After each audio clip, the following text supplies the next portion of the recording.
Welcome back to the Deep Dive. Today we're digging into a source that honestly feels like essential reading for just being human. It's Dr. Julie Smith's book, Why Has Nobody Told Me This Before? Yeah, it really lives up to that title, doesn't it? It's less typical self-help and more like an instruction manual for the tricky parts of life. The stuff we all deal with, but somehow never really got taught? Exactly. So think of this deep dive as us unpacking a really comprehensive mental health toolbox. Okay. It's just packed with practical insights, skills you can use right away, not just when you're struggling, but like proactively. To build resilience and Yeah. maybe even thrive, yeah. Precisely. So our mission here is really to pull out the key takeaways, the most useful bits from the book. We're treating these concepts as, real skills. Like learning any other tool, you Wow. practice. Practice, exactly. It's about equipping yourself before things get tough, rather than just reacting. Okay, so let's dive in. The core idea, the foundation of the whole book. Right. So the fundamental thing, Dr. Smith argues, is that mental health isn't like this fixed thing you either have or don't. Or something you only think about when there's a problem. Yeah, exactly. It's something you can actively build and strengthen continuously, kind of like physical fitness. That makes sense. That strength or skill metaphor seems really central. It totally is. The toolbox idea runs all through it, different tools for different moments. And the crucial bit is the emphasis on practice. Right. Knowing about a hammer is one thing. But actually picking it up, using it, getting good with it, that's different. That's how you build something solid. And it feels very present-focused. Not so much about endless digging into the past, but more about, okay, what can I do now? Absolutely. It's incredibly action-oriented, which leads us straight into where the book starts. Yep. Getting the basics right. The basics. Okay, like what? She calls them the critical defense players for your mental health. We're talking about, exercise, sleep, nutrition, routine, and social connection. Okay, those sound almost deceptively simple. Things we kind of know are good for us. Right. Tell me something I don't know. Yeah. But the book really unpacks why they're so powerful, why they form the absolute foundation. So it's the why that matters. Yeah, because they hit us at a really fundamental biological level. Take exercise. It's not just, I feel a bit better. Mm-hmm. It actually changes your brain chemistry. It helps regulate your body's whole stress system, and even tiny amounts. You don't have to run a marathon. No. Find something you actually like doing. That enjoyment factor is key. It helps build momentum, can be a catalyst. It's about finding something sustainable. And sleep. Oh man, sleep. If I don't get enough sleep, my whole world feels fragile. Doesn't it just? Sleep impacts literally everything. Your mood, your thinking, your ability to cope. Lack of it just makes everything harder, tanks your resilience. So what's the advice there? You can't really force yourself to sleep. No, you can't force it. But the book emphasizes creating the conditions for sleep, prioritizing relaxation, winding down, Yeah. making space for calm. That helps sleep happen. Okay. Then nutrition. Fueling the brain. Yeah, another one that seems obvious, but, the details matter. How you feed your brain directly influences how you feel, your energy, your mood stability. Is it about specific diets? Less about fads, more about patterns. It highlights the evidence for whole unprocessed foods, things like the Mediterranean diet, Japanese, Norwegian patterns. Right, real food. Real food. And again, the key is small, sustainable changes, not some massive overnight overhaul that you can't stick with. That seems to be a theme of small, consistent actions. Absolutely. Routine fits in there too. Hmm. It provides structure, predictability, especially when you're feeling a bit shaky. It helps lock in those healthy behaviors when motivation might be low. Which it often is when you're struggling. Exactly. And then maybe the biggest one of all, human connection. The book calls it an inbuilt mechanism for resilience. I thought that was powerful. It really is. Relationships aren't just like nice extras. They literally change our biology, our psychology. They buffer stress. And the book really stresses pushing against that urge to withdraw when you feel low. That's hard. It's so hard. It's often the last thing you feel like doing. Your mood is telling you, hide, pull away. Yeah. But the book argues you often have to act opposite to that feeling. You reach out, you connect first. And the feeling better part might come after the action. Often, yeah. It's about fighting that isolation impulse. Yeah. Okay, so that's the foundation, the defense. Let's move inside then. Thoughts and emotions. Right. And the first big idea here is emotions aren't facts. That can be a tough one to swallow. It really can. Because they feel so real, so true. I feel afraid, therefore there must be danger. Mm-hmm. But the book frames emotions as the brain's best guesses, interpretations based on everything it's taking in inside and out. They're real experiences, for sure, but not objective truths. And thoughts are similar, like just suggestions. Exactly. Suggestions offered up by the brain. That phrasing is key. You don't have to automatically believe every thought that pops into your head. Just seeing them as suggestions creates a bit of space, doesn't it? It does. And that leads right into this idea of getting distance from them. Ah, the Jim Carrey analogy. Yes.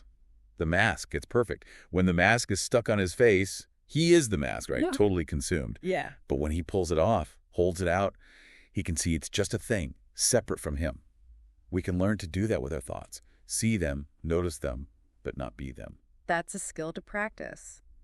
So, related to thoughts, the book mentions these common traps, mood pitfalls or biases. Yeah, these cognitive habits that, well, keep us stuck, like Yeah. emotional reasoning, believing something just because you feel it so strongly. I feel like a failure, so I must be a failure. Exactly. Or the mental filter, like wearing blinders. You only notice the stuff that confirms your negative belief. Like scrolling social media and only seeing the one negative comment. Totally. Ignoring all the good stuff. Then there's overgeneralization. Taking one bad thing and making it everything. I messed up this one presentation, I'm terrible at my job, or this relationship ended, I'll always be alone. Right. Applying it way too broadly. And the big one, musts and shoulds. Oof, yes. I should be perfect. I must never show weakness. These rigid rules that just don't match reality. They set you up for feeling bad. Recognizing these patterns is that first step towards getting distance. The book also talks about rumination, right? That mental washing machine. Yeah, just churning the same negative thoughts over and over, going nowhere. And the solution can be surprisingly physical. Sometimes, yeah. Just standing up, moving your body, changing your physical state can actually help interrupt that mental loop. It shifts your focus. Interesting. And tied into understanding emotions better is expanding your vocabulary for them. Yes. Being able to name your feelings with more precision than just, sad or angry. Like instead of bad, maybe it's disappointed or frustrated or overwhelmed. Exactly. Having more specific labels gives you more information. It helps you understand what's really going on and respond more effectively. The feeling wheel is mentioned as a useful tool for this. Okay, so we've got the foundation, some insight into thoughts and emotions. Now let's talk about action. Big challenges like motivation, failure, anxiety. What's the take on motivation? Basically, Yeah. don't rely on it. Oh, okay. It's described as fleeting, unreliable. You can't just sit around waiting to feel motivated to do important things. So mastering motivation means? It means building the skill of doing what matters, even when you really, really don't feel like it. That sounds like opposite action. That's exactly where it comes in, acting deliberately against those urges that aren't helpful, like the urge to procrastinate or the urge to isolate when you're low, as we said. Or even small things like resisting an impulse. Yeah, the Pullman Challenge example in the book. It's about exercising that muscle of acting based on your values, not just your immediate feeling or urge. Okay, but how do you build that muscle? How do you make changes stick without waiting for motivation? 2 words, habits and small steps. Yeah, back to consistency. Always. Big changes don't usually happen overnight. They're the result of stringing together lots of small, doable actions consistently. So you repeat something enough times. And it becomes automatic, a habit. It takes less willpower. And there's an identity piece, too. You start seeing yourself as the kind of person who does that thing. Not just trying to exercise, but being someone who exercises regularly, even if it's just for 10 minutes. Okay. What about dealing with failure and criticism? That's a tough one for most people. Shame often gets tangled up in there. Oh, definitely. And the book draws a really crucial line between shame and guilt. How so? Shame attacks you. I am bad. I am a failure. It hits your self-worth, makes you want to hide. It's paralyzing. Whereas guilt? Guilt is about a behavior. I did something bad. I made a mistake. That leaves room for, okay, I can fix this. I can learn from this without tearing down your whole sense of self. The quote about getting a man up off the ground. If you want a man to get up off the ground, you have to stop beating him. Self-compassion isn't weakness. It's what allows you to learn and get back up. And understanding where criticism comes from helps too, that looking glass self. Yeah, realizing how much we internalize what we think others think of us. It helps you filter, is this useful feedback or is it just noise or someone else's stuff? So how do you build resilience to shame? It's an active practice. Watching your language, I did, not I am. Mm-hmm. Reminding yourself shame is universal, everyone feels it. Knowing the feeling will pass. And crucially, sharing it. Breaking the silence. Exactly. Shame hates being spoken. Connection and empathy shrink it. Okay, let's shift to anxiety. So common. The book uses the smoke alarm metaphor. Yeah, I love that one. Anxiety is like your internal smoke alarm designed for survival to alert you to danger. But sometimes it goes off when there's no fire, just like burnt toast. Exactly. Or the Leaning Tower of Pisa example. You know it's safe, but your alarm is screaming, danger. Anyway, the key insight is that rushing to silence the alarm instantly, like avoiding everything that makes you anxious, often makes it worse long term. It teaches your brain that the alarm was right. So what do you do when the alarm's blaring? Well, one immediate tool is movement. Physical activity helps burn off those stress hormones, shift the physiology. Get out of your head and into your body. Kind of, yeah. Sure. Another is learning to manage your attention spotlight. Okay, the anxious thoughts are there. They're loud, like performers on stage. But you get to choose where you shine the spotlight of your focus. That takes practice, like mindfulness. Very much so. And reframing. Can you reinterpret the physical sensations? Instead of this is terror, maybe it's these are butterflies, this is excitement, this is a challenge. It invites courage. Which connects to another big point. Courage comes first, confidence follows. Yes. You don't wait to feel confident before doing something scary. You build confidence by doing the scary thing, by stepping into vulnerability, maybe just slightly outside your comfort zone. It's about acting based on values again, not just fear. Exactly. Asking, what would courage have me do right now? And the Perfect Nurturer Coach idea can help here, imagining a kind, wise voice guiding your self-talk. So managing challenges isn't just about coping, it seems linked to something bigger, like purpose. Definitely. The book ties all this into living with values and meaning. Your values are like your internal compass. They guide your choices. Right. When you're clear on what truly matters to you, it gives you direction. It helps you make decisions that align with that even when it's hard, or feelings are pulling you elsewhere. And that provides, Yeah. like daily meaning, rather than waiting for some big future happiness. Exactly. And meaning isn't necessarily found only in huge achievements. It's found in living in line with your values day to day, in the process. The epitaph exercise is a powerful way to tap into this, what do you want to be remembered for? That often points straight to your core values. So meaning is in the how you live, not just the what you achieve. Beautifully put.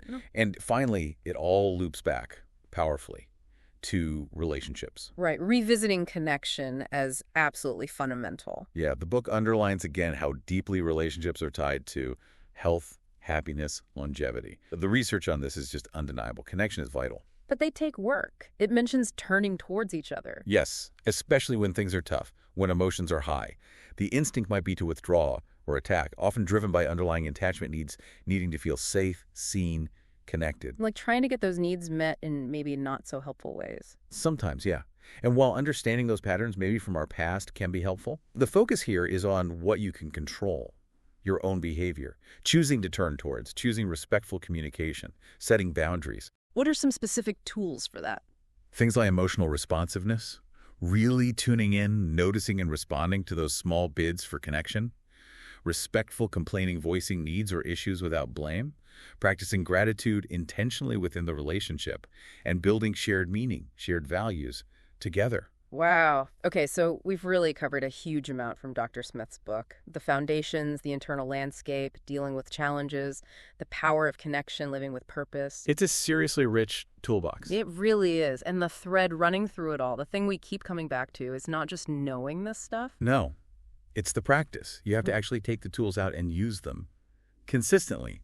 That's how they become skills that actually help. It's not a quick fix, is it? It's more like training. Yeah. Building capacity over time. Exactly. Like any skill, learning an instrument, getting physically fit, you get better with repetition, especially when it feels hard. So maybe a final thought for everyone listening to reflect on from this deep dive. If building mental health really is this continuous practice, like training, what's the real difference between just knowing about a tool, like knowing about opposite action or the importance of connection, and actually using it in that moment when you feel overwhelmed or anxious or just really low? That's the gap, isn't it?